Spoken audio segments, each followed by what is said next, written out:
Bok ljudi, ja sam Denis i dobrodošli u definitivno jedan od najtraženijih serijala Scary Bedtime Stories i najtraženiju epizodu zato što danas je sa mnom... Kako se zovemo? The Secret. The Secret, da. Secret, ili ga Filip Dejanović, svi mi dojete na Facebooku. Otkako ste vidjeli da je došao kod mene, da ćemo snimat nešto, ubili ste me s komentarima da to snimimo Scary Bedtime Stories, tako da evo specijalno za vas. Ja zahvaljujem. Ok, hoćeš ti prvi pričat priču ili... Ti prvi. Ok, moja zapravo nije toliko priča, koliko zapravo nešto što ćete actually čut na svoje vlastite uši. Znači, kad smo ja i Petra... Ja sam čuo grozne. Da, ja još uvijek ne mogu doći k sebi. Znači, otkako smo ja i Petra snimali onaj Ouija board i onaj moj zadnji Scary Bedtime Stories, zapravo cijelo vrijeme u kuhinji je bila moja mama, došla mi je u goste i nakon snimanja videa sjeli smo s njom pit kavu. I ona je pokrenula nekakvu priču, hashtag promo, da, pokrenuli smo nekakvu priču o demonima, dozivanju duhova, svašta nešto i moja mama je krenula pričat priču koju nikad prije nije podijelila sa mnom. I ja sam iskoristio priliku i stavio snimanje na mobitelu i ona je skužila da ju snimam i rekla je kao Denis, nemoj, prestani, ne želim da se to čuje. Ali ono što ona ne zna je da sam ju snimio do kraja. U tom trenutku nije znala i evo, 2 mjeseca sam ju molio da mi dozvoli da tu snimku pustim samo za vas. A u pitanju je događaj koji se dogodio njoj i njenim frendicama kad su jednog dana odlučile dozivati duhove. Uživajte u snimci. Nema me snimati. Dobro, okej. Isključujem. I jedna prijateljica, ali ona je malo onako te vraždinske krvi bila. Oni ju ne znaju, ona sad živi i veli, bili dečko ostavila, to je bio moj rođak. I ajmo vidi da li će se meni vratiti. Ja velim, kako? Evo sad ću ti ja pokazati. I bile smo nas 4. I pogasili smo svjetla, upalili svijeće, čašu i papiriće s pitanjima, znaš? I joj, meni strava, Bože oprosti. I kud je išla, veli, ajmo nekoga moramo zvati nekoga najzločestijeg Hitlera. I ona je pozvala i ono duše javi se, čaša se pomakne. Jer jesam te, ne, lažem, ne, slova su bila, slova smo izrezali, abecedu. Ej, ljudi, kad je to počelo slagat, ići čaša i slagat slova, ne joj je odgovorilo, znaš. I ja ne bi više, ja stvarno ne bi više, ajmo dosta. I ona, ajde duše napusti nas, ajde duše Hitlera napusti nas, slaže ne. Ej, 10 puta ne. I u ormaru je počelo tako pucat. A dajte, smirite se, sve ono prepalo, mi idemo kući, ali sad nije fair da idete kući, a baka mi spavala. A to kod tebe doma? Da, kod Mare gore. I ajmo se smirit, veli sada, i ona, ajde molim te, evo duše molim te, ovo je bila samo igra, ne, i ona napiše da. I duše jesi tu, ništa više nije bilo. I zamisli da si s time, da je s time ugrožena općenito budućnost naše obitelji. Nisam ja zvala. Ali u našoj kući. Ali ti sve jedno. Hvala Bogu, ovo je stan koji ćete otići. Da, u stanu gdje čudni frižideri pusaju sami od sebe. Da, ali bila malo takva ovo. Ali nije takva, to ti... Ali ja sam rekla to bila mami. Jer me je bilo strah, da. Ok ljudi, znači ovo je meni onak totalno creepy, pogotovo zato što nikad to prije nije podijelila sa mnom i ne znam što bi ja napravio u toj situaciji. Znači, neki koji prate moj kanal jedno duže vrijeme, to duže vrijeme znači jedno godinu dana, tu negdje, vidjeli su da sam napravio video paraliza sna. Bila je, ne mogu sjetiti koji dan bio, stvarno ne mogu, uglavnom bila je jutro već. Ja sam išao spavat, ali zanimljivo je u tome šta to mi se desilo na dan kada sam ja saznao uopće šta je paraliza sna. I to je bilo doslovno, ja sam ležao u krevetu, bio ovako na mobitelu i listao 9gag. Znaš kaj je 9gag? Listao sam 9gag i ovako sam naletio neku najcreepy sliku na svijetu. Mislim da sam mi čak stavio na video, ali sad ne bi mogao naći nikad. Neku najcreepy sliku, onak tipa čovjek neki leži ovako u krevetu, ali to se ne vidi, znači njegove perspektive oči, onak malo gleda gore, vidi se onak krevet i vidi se neka crni oblik nekog tijela ovak s bijelim očima gleda u njega. Ne znam, znači najjezivija slika na svijetu. Odvratno. I meni je to onak srce ovak, I ja sam brzo ovako, i sam ovak potegnuo gore, onak milijun na sat. Pročitao sam sve što je pisala, pisao nešto jako kratko, kao paraliza sna, ne možeš se micat, ok. Jedno je to mene užasno zanimalo. I ja sam probao jedno pola sata nakon toga, otišao sam na Google i googlao sam sve moguće da saznam. I to je bio najveći problem što sam to napravio. I najveći problem što vi sad to slušate, i ako vi ne znate što je noćna paraliza, velike su vjerojatnosti da će se to i vama možda desiti noćas. Možda i meni. Možda i njemu. Uglavnom, ja sam nakon toga svega malo se smirio od te slike, nije mi bilo više toliko strah. I išao sam, krenuo sam spavat i zaspao sam relativno brzo, što se nisam nadao. I uglavnom ja sam se probudio, samo znam da je bila noć, znači ne znam vrijeme, ali bilo je jako kasno, bilo je sigurno poslije 2. Ja sam ležao u krevetu i sad zamislite, znači ležite u svom krevetu, ne znam, probajte zamisliti moju sobu ako se gleda moj video. Ležim u svom krevetu i gledam u strop. I oči samo spavaš, samo ti se ovako oči otvore. I gledaš u strop. Ja nisam skužio da je to paraliza, prvo sam mislio kaj probudio sam se, gledam u strop, budem išao spavat. Ja idem zatvoriti oči i ne mogu.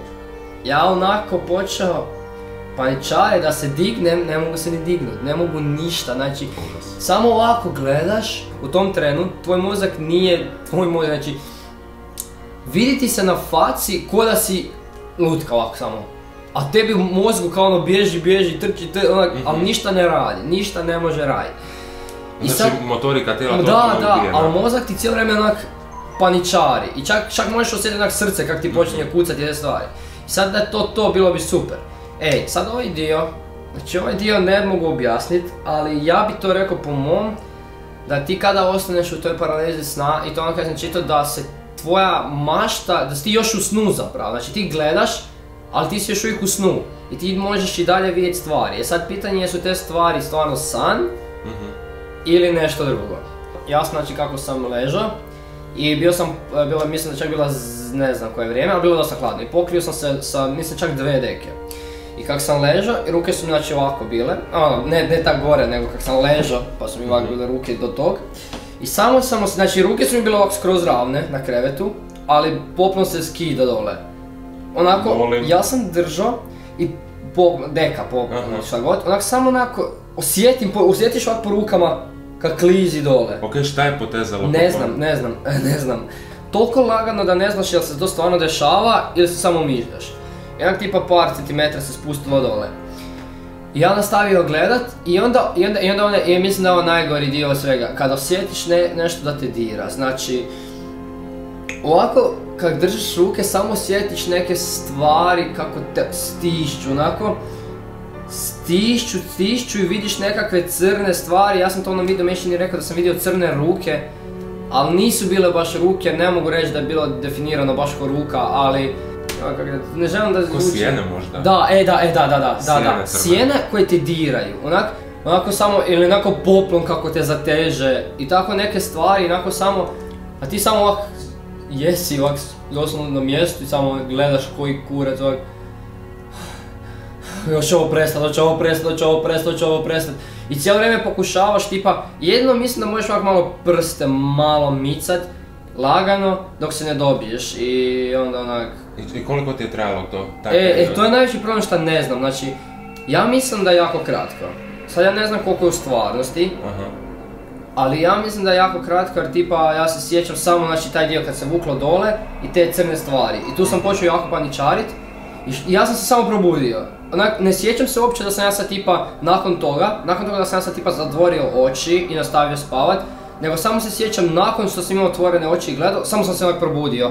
Ali nije bilo taj tren kad sam to radio, nego je bilo 3-4 sata kasnije. Sam se samo probudio.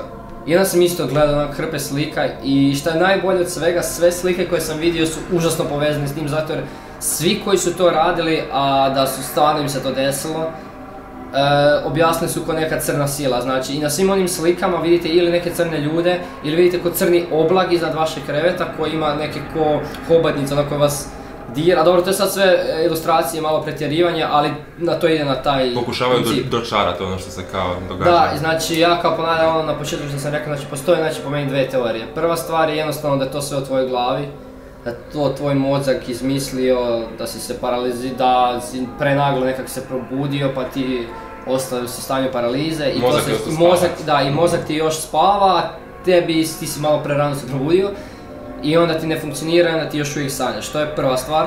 A druga stvar je kako on fizički može micat deku. Da, to je pitanje. To je najcreepy stvar jer kako on jer ja sam 100% siguran, ja sam osjetio kako se deka spušta lagano. Nije to sad ono duf, nego lagano.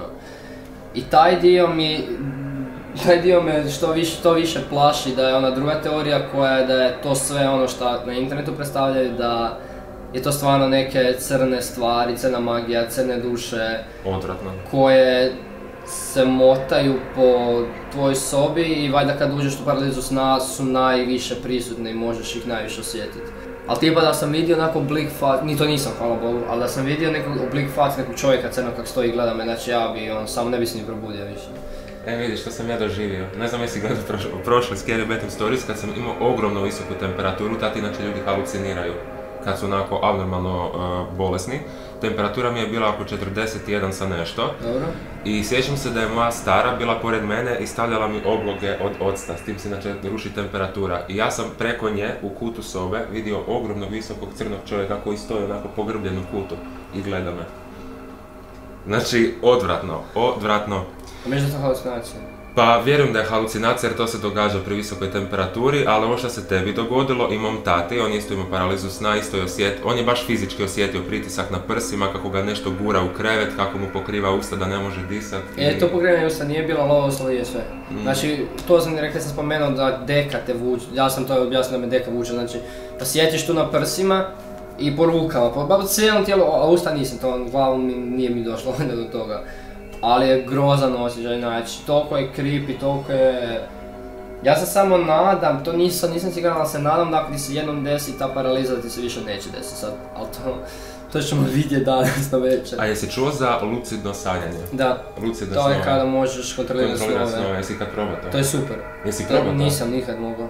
Mogao sam, ali stvar je tome što uvijek kada krenem, onda skužim i da jebam, nek sam se probudio. Uvijek kad skužim da sanjam, da sad napravim jednu glupost i gotovo. A čitao sam da je priprema za to poprilično teška, onak moraš zaspat na 5 minuta, kad ti mozak tek utone u duboki san, onda se moraš naglo probuditi. Ima nešto kao med i mlijeko da popiješ prije, tak ima neke stvari kao da to napraviš. Da, ja sam malo preljen za to, ali... Ja sam to pokušavao, ali mislim nije da. Imaš kao, mislim da sam čak i ja radio, prije kad mi to jako zanimalo, kao pripreme 10 dana kako da budeš da možeš svaki dan to, a meni se nije dalo da ustao nakon 2 dana.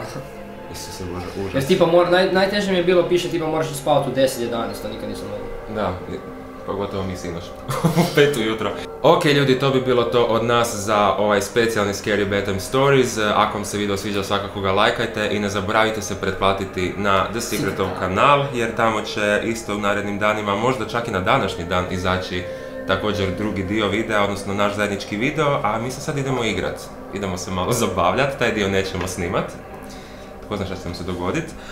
Imaš kakav savjet ljudima šta da naprave u nekakvim situacijama tipa za vrijeme paralize sna ili nešto? Da, znači prva stvar pokušajte micat prste na nogama i rukama. To će vas držati malo onak pre realnosti. I trpite. Ok, ovo je baš utješno, trpite. A doslovno ne možete ništa drugo napraviti. Ali probajte u glavi jednostavno razmišljati na onu prvu teoriju da je to sve u vašoj glavi, da to sve nije tu, da se to ne dešava, da je to sve nešto šta nije tu. Ništa ljudi, lajkajte video, šerajte, pretplatite se na oba kanala i vidimo se drugi put. Laku noć!